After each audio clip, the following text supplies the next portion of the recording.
Greetings, ladies and jellyfish. Today, we're talking about Dragon's Dogma 2. Welcome to the hype train. Yeah, I was there for the first one. You know, while you were there playing like Max Payne 3 or Skyrim still, I, in 2012, May, was making a video calling Dragon's Dogma uber epic. Yeah, how about that vocabulary? Pretty fascinating, right? I've always adored Dragon's Dogma. When we tried a little experimental series in RPG Time Machine, one of the first episodes we did for that was Dragon's Dogma. I absolutely adore the first game. It's so janky and rigid, but there's so much heart to it. It's so unique, and because of the pawn system, I don't think there's really any game quite like it. And Dragon's Dogma 2 just looks like they're taking the first game and realizing the entire vision of what they originally wanted it to be without limitations, with a much bigger budget, and now we have god tier Capcom behind them. So I'm just stoked about what we're seeing here. Wanted to share some thoughts on everything that's been going on with this game. There's been previews, new trailers, lots of vocation trailers,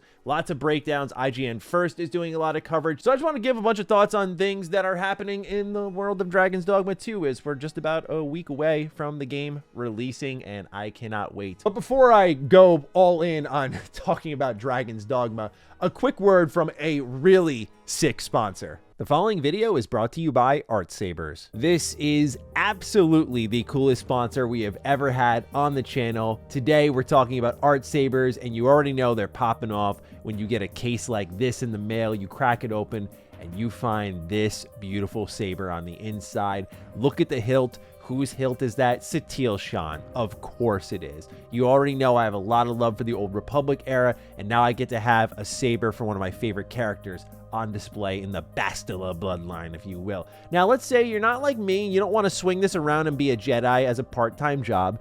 That's okay. You can also put it on display using this stand here. It does come with a certificate of authenticity, so you can have that as part of the display stand. But yeah, you can remove the saber itself, just put the hilt there and use it as the display. I just gotta say though, when I'm using this thing, swinging around, there's 11 different modes for different sounds, different ways for it to light up. It has a beautiful bottom to top light up animation that just it really does replicate the experience so well. So ladies and gentlemen, if you are into sabers, look no further than Sabers. Link in the description down below. Where do I want to begin? There's just so many places to start. Let's talk about, you know, the more concerning aspect of Dragon's Dogma 2, to be fair, okay? Because I know I could override this whole video with my own personal hype, but there are frame rate concerns. And you know that's a pretty big deal when it's coming from me. You know how I feel about frame rate. I did not lose my mind when I was playing Final Fantasy VII Rebirth in 30 FPS. In fact, I did not recognize it was in 30 frames until I went and saw, oh, there is a performance mode, and it looks significantly, I'm just going back to quality mode. I almost never do that.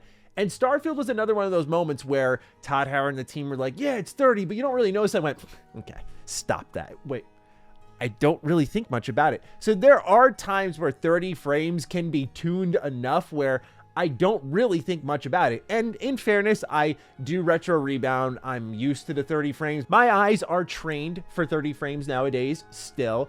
But with all of that in mind, we had learned recently that Dragon's Dogma 2 is going to have an uncapped frame rate on consoles. That's usually a term that's attached to PC, but there's no visual modes or anything for Dragon's Dogma 2. Now, that can sound great in some instances and pretty horrible in others. What this has led to, according to previews, is that this game can drop into the low 20s when it comes to frame rate, which I don't find acceptable. I can deal with 30, especially if 30 is locked, but when we're dropping into the 20s, the sub 20s, we've got a problem here. Uncapped also means that there will be moments the game's running smoother than 30 frames potentially, but right now the word is 20 to 30 frames pretty steadily, and that is disappointing. This is looking more and more like a PC game, which hurts my soul just because I work at my PC all the time. I like to game on my couch or on my little sofa over here, and I don't get to do that now because I don't know if I want to play Dragon's Dogma 2 at like 20 frames. But nonetheless, that has to be addressed first and foremost, that I could see some performance issues coming out the gate with this game, especially when there's no locked modes. Maybe we're wrong here, but we're seeing a lot of experimenting with frame rate, which really began with Gotham Knights and A Plague Tale Requiem, and we saw it continued again in what I thought were some pretty good examples with Final Fantasy VII Rebirth and Starfield, and now we're seeing it again. So I'll play a wait-and-see approach on this, but I wanted to make sure people who are just stepping into that Dragon's Dogma hype train are aware there could potentially be some performance issues inbound. Now, also what we have here is what makes the game special, and Capcom is feeding perfectly into it, and it makes my heart so happy to see there is authentic, genuine hype. Like, at first I was worried about Dragon's Dogma 2 because I was watching as they were dropping trailers, and I know it's just YouTube numbers and it's not all of the marketing data and all of the reach, but the YouTube videos that were getting posted on the game were performing pretty soft, and I was like, man, is this going to be like one of those niche Capcom games? But it feels like it's ramping up, and it's because I think they're leaning into the pawn system. So they dropped this character creator already, and you can create up to 5 pawns and Arisen being the main character for those new to Dragon's Dogma, and these pawns are going to be absolutely cracked before the game even comes out. People are already sharing creations. You got Bully Maguire, you got Lae'zel and Shadowheart from Baldur's Gate 3. I mean, these all look fantastic. Lae'zel looking maybe a little more optimistic than she actually should, but the reason this is important is because the pawn system absolutely rules and defines Dragon's Dogma. Now, some people have disagreed with this take of mine, but still, I stand by it, is that I am so relieved Dragon's Dogma 2 is a purely single-player game, in the sense that I think when people look at the pawns and the 4-player party members and like, why would you download effectively NPCs online? Like, why not just let that be another player character and they carry their own world knowledge into the game? But the idea of Dragon's Dogma 2, and really the first game as well, is I try to communicate it in this almost Kojima-like Strand game vision. Like, I always say that Dragon's Dogma was the original Strand game of connecting us. What would happen is you make your own pawn, and as you're exploring the world with your main pawn, they're going to see all the sights and sounds that this game has to offer, all of the enemies it has to offer, and they're going to literally collect information on every goblin, every hill, every treasure chest, and register all this data, upload it to the cloud. Now, let's say you're playing the game and you find Maddie's fateful companion. Okay, so you download that pawn, and let's say you're going by the same area where that treasure chest I found the other day was. My pawn will call that out. So there's value to having them in your party and gradually expanding your world knowledge. And you can pay more money to sign in different pawns of a higher level. So they've seen more. They're obviously better in combat, but it's going to cost you a lot. So yeah, I just think this system is so good. And I love how they're changing very little with it, because it is exactly the perfect time to be introducing this system again for an audience that I think is more willing to accept it and appreciate it. So yeah, that's why just releasing the character creator in advance is great, because the pawns always looked really funky, especially with some of the armor sets in Dragon's Dogma 1. Like, having a good character creator is going to add a lot more to this game, because I never had a high attachment to my party, but knowing that people are going to be making all of these different characters, like if I come across a Baldur's Gate 3 character, I'm going to go like, man, I don't want to let you go, but you're kind of getting out leveled now. Like, someone else has to take this slot. So very excited for the pawn system. One of the things that defines Dragon's Dogma 2 are epic boss fights. I always say it's a mixture of a Souls game, but more than anything, it's kind of like a Monster Hunter game. In Monster Hunter, for those who haven't played before, you can crawl all over these giant beasts and attack their weak spots. And so Dragon's Dogma is effectively an open world version of that. Like, Dragon's Dogma 1 had big bosses, and they were impressive for their time, and I still think they're impressive to this day. There are some bosses in Dragon's Dogma 2 that are unreasonably large. And I mean, the way you're interacting with the environment is, I think, unheard of. Like, throwing a whole entire explosive canister at a hole in the wall and watching it blow up and the dam bursts and water washes away the enemies. Like, that sort of dynamic gameplay is really what defines Dragon's Dogma. The world was always so dangerous. So now roaming it, knowing there's even more dynamic elements at play and the world's bigger, and they've said over at Capcom more dense, adds so much to the package. I mean, it is going to be one of those transformative open worlds potentially, and I'm really hoping for that. What I've recognized in my last couple of years of gaming is I am falling off open world games at a dramatic pace. Like, there is a continuation of every open world game I play. I'm just like not into it, but I love hub-based games like your Dishonored's, your KOTOR's as examples. The Outer Worlds is a more recent one. Like, I love that style of game, and I don't mind when they blow that wide open, which is why I really enjoy Final Fantasy VII Rebirth. Like, I'm not in love with its open world because, you know, the systems in there are very much Ubisoft-like objectives that we've seen in the past, but the side quests are really good. Queen's Blood is awesome, so I can deal with that. But Dragon's Dogma is a true open world, and so is Dragon's Dogma 2. And so I do wonder, like, can this game overcome, I don't know if it's fatigue or just I feel like I've seen it all already, where I feel like open world needs something brand new injected into it. And I think an open world full of danger with very unique mechanics like the pawns, like the giant boss fights, the environmental interactivity, all these sorts of things combining into a game with no waypoint towers or random kill 5 of these quest markers and just checklist general game design, getting rid of all of that and replacing it with what we're seeing in Dragon's Dogma 2. I just feel like this could cure my open world fatigue.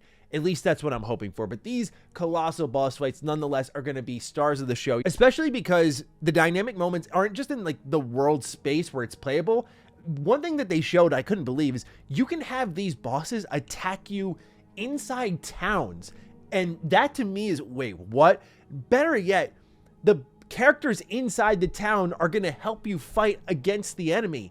And when you combine that with like a whole relationship system, which is brand new to this game, like they're talking about forging relationships, different ways to solve quests, choice and consequence. I was totally fine with just Dragon's Dogma 2 being more of the old thing, because I feel like so many people slept on the original. Hey, just bring that back and make it prettier, and I'm sure people will love it because they don't know what they were missing. But Dragon's Dogma 2 is just carrying it further, where I absolutely cannot wait to have those moments, like having a giant eagle chasing me into a town. I'm thinking like, all right, I'm safe, and it drops on in there. Like that type of stuff is going to be what makes Dragon's Dogma 2 click for me, I can imagine, but also possibly what makes the frame rate drop through the floor if you're on console. At the core of Dragon's Dogma, standing side by side with the pawn system, are the vocations. Think of vocations as your class system. You can switch them whenever you want in Dragon's Dogma 1. As you level them up, you can unlock advanced vocations. There are hybrid vocations, which kind of combine elements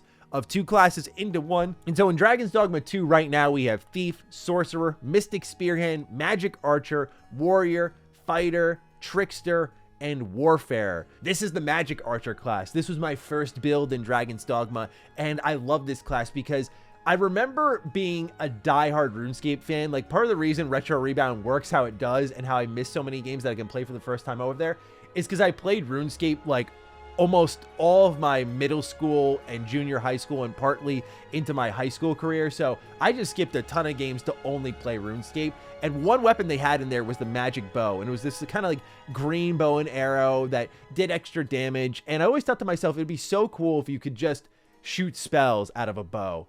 And then here's Dragon's Dogma coming along a couple years after I stopped playing RuneScape, and it answers the bell with just that. So I love that class, but also there are new ones they're adding. I mentioned Mystic Spearhand. This is like a mix of warrior and mage. It looks awesome. I think this is going to be the one I personally start with.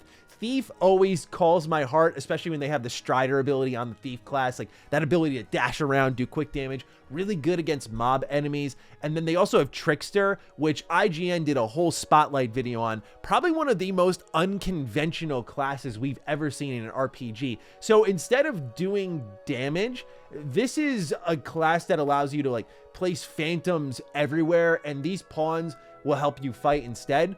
One example they showed is creating their own edge of a cliff and then using this fake spawn version of yourself to lure the goblins off the cliff, and they just fall to their death. So this seems like a difficult to master class, but something that could pay off big time. This one seems like it's going to be a tough one to figure out entirely, but I love how different it is from everything else there, because you have a little bit of, I put in quotes, like overlap. Like you have warrior and fighter, which, you know, effectively are still your same melee focused classes. So to have something like Trickster, which is a completely different approach, and apparently there are other ones that we're still not too sure about that are going to be in the game, what those advanced versions may or may not look like. So just the vocations on their own, as a longtime fan, I'm very excited to see how they develop when we get the game. Do they add more after the game launches? I think that would be a pretty cool idea, because they're just new ways to play the game, and they add so many layers to it. And there were, and I'm not going to spoil anything, but there were trophy leaks, and what I will say is I couldn't resist. I had to peek a little bit.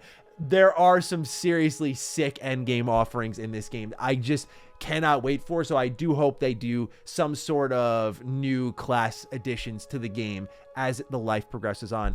And one other thing they're doing with Dragon's Dogma 2 that I was reading about is quality of life enhancements. One of my favorite ones I saw was no stamina usage outside of combat. So Dragon's Dogma handles fast traveling a bit differently. Dark Arisen made it a little bit better, but to put it simply, it doesn't work exactly how fast travel does in, say, your typical open world game where just every waypoint is everywhere and you just zip around the map how you want. You have to be a bit more deliberate in setting up points to fast travel too in Dragon's Dogma. Dark Arisen made it a little bit better. However, no matter what, there is typically a lot of trekking around on foot. And when you had to do that in Dragon's Dogma 1, you would kind of run down those same beaten roads time in, time out. If you sprinted, you would use up all of your stamina. And it was unfortunate because it just killed the pacing of the exploration and sometimes getting back to where you wanted to go in the first place. Because Dragon's Dogma is less of an open world. You go from objective to objective, and I would say one about runs. Like, you go on a run, you go on a quest, you fight a ton of things in between point A and point B.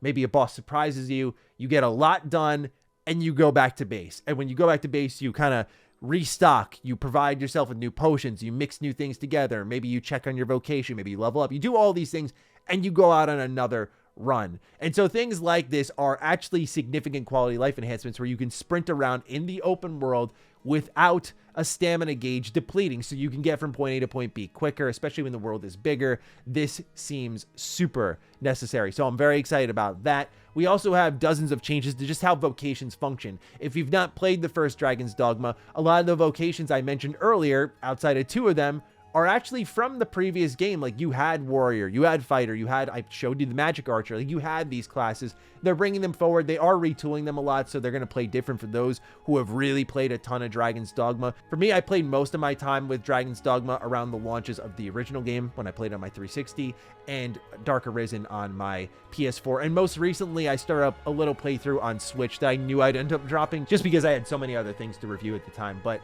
yeah, for those who know the deep cuts of every layer of the class, like, I'm not going to claim I do, you'll notice from what I've read online that there have been a lot of changes to these vocations and how they function differently and how they control as well. And then there's also other quality of life enhancements depending on who you ask. Like, in Dragon's Dogma 1, you had 7 armor slots, and now you only have 4. Dragon's Dogma 1 had hundreds of pieces of equipment, so maybe they get to make more impactful equipment since there's less slots here. I'm not entirely sure. On face value, this could be a bit of disappointing news because I like to customize every pauldron and layer of my armor. Like, I come from that Bethesda Game Studios background where, like, I think of KOTOR, where you have the accessory slots. I think of the energy shield slots, or I think of course, Morrowind, which was another one of my first RPGs, where just that layered armored system that they then carried into Fallout 4. I always prefer that, so every piece matters. So I'm just curious to see how that's handled in Dragon's Dogma 2. Hopefully it's quality over quantity and that these slots are more impactful, but we'll see in due time. I also hope there's more unity in how they look. Nonetheless, that's a ton of thoughts on Dragon's Dogma 2. I am very, very excited for this one. You may have already known that because I made a video, I'm looking at it here on my search bar, a little bit over a year ago when Dragon's Dogma 2 was first shown off, and I was really, really pumped about this announcement, just because, like, as the thumbnail in that video said, it's actually real. Like, that was kind of the reaction I had, which was, holy smokes, like, they're actually making this game. There are a long list of games in my lifetime that I've played and went like, man, I love this so much. Why am I cursed in enjoying things that just end up dying as a franchise? I think of KOTOR, Sly Cooper, like, give me my third entry, give me that answer to cliffhanger in Sly 4. And so Dragon's Dogma was one of those games I went, man, product of its time, so good, would have loved to see a second one. They're making an anime for it, which is already out, like they did Dark Arisen. Like, can they ever do a second one? Probably not. Man, I look at now that they've announced it and they're putting their all into it. It's super exciting. And next, Capcom, I'm gonna say it again, you got to make a new Mega Man X game with this sort of talent you got. Like, bring back the Blue Bomber in a meaningful way. It can't just be Mega Man 12. Bring us a new X game. X9. Come on, do it. All right, that's enough from me. Ladies and gentlemen, I leave it to you. I am very excited to get your thoughts down below on Dragon's Dogma 2, so please fire away. Other than that, take excellent care of yourselves, and I will see you in the next video. Stay sexy, stay active. I love you all. Peace.